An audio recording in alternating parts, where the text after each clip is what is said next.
masa, di mana ponsel Android merajai bumi dan manusia sibuk mengupdate aplikasi yang tak pernah selesai. Kini muncul kekuatan baru yang menggetarkan dunia gadget, Harmony OS.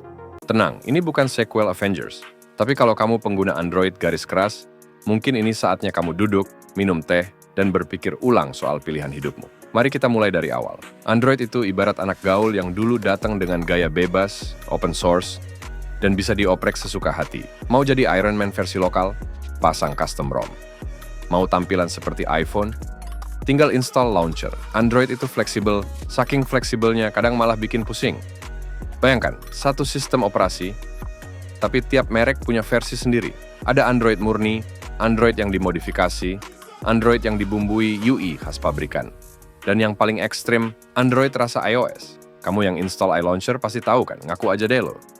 Dan update? Jangan tanya. Android terkenal sebagai sistem operasi yang update-nya datang seperti mantan yang sudah move on. Lambat, jarang, dan kadang nggak datang sama sekali. Ketika Android sedang asik duduk di atas singgasananya, dengan mahkota di atas kepala untuk menunjukkan bahwa dia adalah rajanya, datanglah kabar dari timur. Huawei, yang dulu akrab di telinga karena kameranya yang tajam dan harganya yang bersahabat, tiba-tiba bilang, "Kamu mengeluarkan aku dari kerajaanmu? Baiklah, maka akan kugoyang kerajaanmu." Maka muncullah OS yang bernama Harmony OS. Awalnya semua orang skeptis. Paling cuman Android pakai baju baru. Ini bukan sekadar OS asal-asalan. Harmony OS datang dengan satu tujuan. Semua perangkat bisa nyambung kayak keluarga besar pas lebaran. Ponsel, tablet, smartwatch, TV, kulkas pinter, sampai mesin kopi. Semua bisa saling ngobrol. Android masih sibuk mikirin, kenapa Wi-Fi yang tidak ada tali suka nyangkut? Harmony OS itu canggih. Contohnya kamu yang lagi nonton film di TV, lalu pindah ke HP, terus ke tablet, dan tetap nyambung tanpa buffering. Canggih? Sangat, bro. Android? Kadang ganti perangkat aja, harus login ulang Netflix 5 kali. Android itu seperti kosan yang penghuninya beda-beda tiap bulan. Google, Samsung, Xiaomi, Oppo, Realme, semuanya punya gaya sendiri. Mau nyari fitur? Harus lihat dulu. Ini Android yang mana ya? Harmony OS menawarkan ekosistem terpadu. Satu ekosistem, satu visi, satu mimpi, Huawei menyebutnya super device. Semua perangkat bisa jadi satu kesatuan. Ponsel kamu bisa jadi remote TV, jadi layar kedua laptop, atau bahkan jadi otak untuk robot vakum, biar rumah bersih sambil rebahan. Android? Ya, bisa juga sih. Tapi butuh 7 aplikasi tambahan, login 3 akun, dan doa khusus di tengah malam Jumat. Jadi, apakah ini akhir dari Android?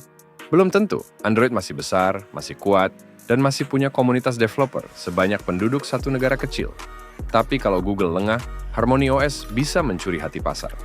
Apalagi di negara-negara Asia yang suka dengan inovasi dan harga bersahabat. Bayangkan, kamu ke toko HP 5 tahun dari sekarang, dan si penjaga bilang, "Nyari apa bang?" Android?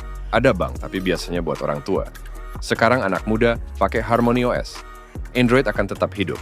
Tapi seperti MP3 player yang digantikan Spotify atau Facebook yang ditinggal generasi Z, mungkin Android tak akan lagi jadi pilihan utama. Kita hidup di era cepat berubah. Dulu BlackBerry tak tergantikan, sekarang jadi kenangan manis. Dulu Symbian itu segalanya, sekarang cuma jadi istilah di soal sejarah teknologi. Ya, Symbian yang digunakan pada HP Nokia. Mari kita hentikan obrolan tentang Nokia, karena ada ribuan kenangan manis Mimin di HP itu. Kalau Android tidak berbenah, bukan tidak mungkin ia akan bernasib serupa. Harmony OS punya potensi besar. Dan jangan salah, ini bukan cuma soal persaingan perusahaan, tapi soal kita, para pengguna yang pengen hidup digital yang lebih harmonis. Tapi tenang, Android masih punya waktu.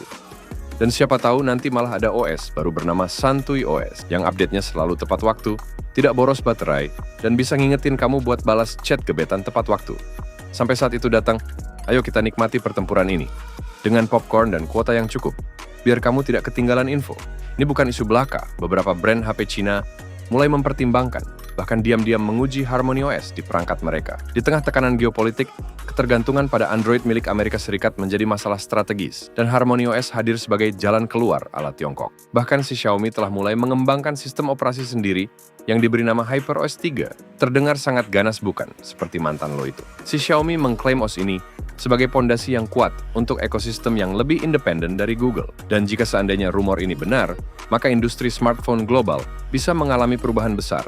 mengingat saat ini smartphone asal China tampaknya mulai mendominasi pasar global. Mari kita nantikan dan saksikan bersama-sama kalau seandainya lo belum mati.